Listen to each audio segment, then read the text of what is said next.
های. نگاه کنید بچه. خب اینجا 3 میبینید دیگه 3 منفی 4 1 نمیشه، درسته؟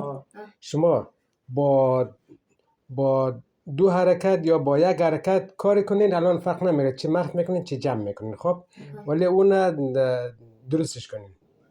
الان 3 منفی 4 چند میشه؟ 3 از 4 دیگه دوبلش میشه برش چند میشه؟ 7. ولی اینجا ما فقط 1 داریم اینجا، این درست نیه. اگر منف باشه 3 از 4 دیگه کم میشه 0.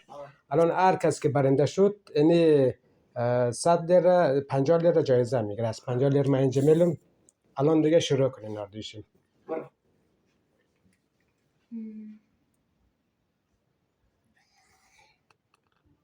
مشتبه نشد. هنده بنا بعد همایون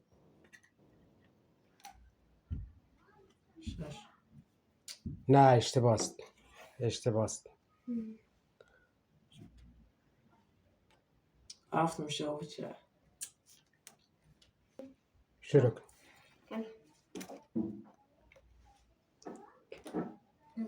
4 3 میشه 7. اونجا چنده؟ 1. اشتباهه. نوبت مشتبه این دفعه. مشتبه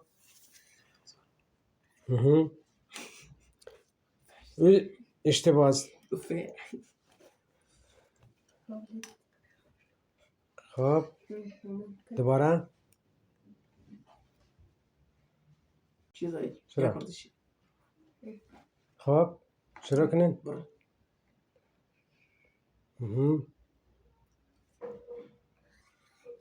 فقط یا با 2 حرکت یا با 1 حرکت.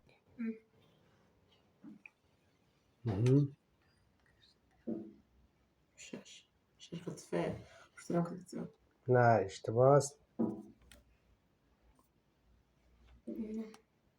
2 چند؟ 2 اشتباه است. 2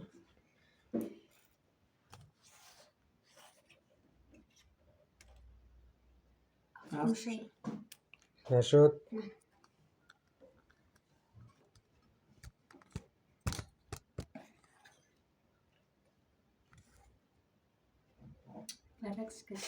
نشد.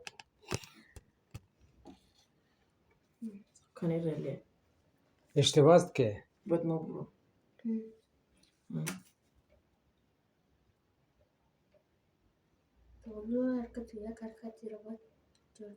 اشتباه.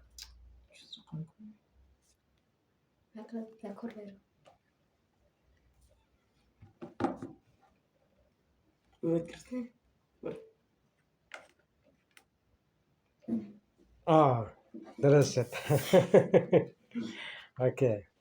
اوکی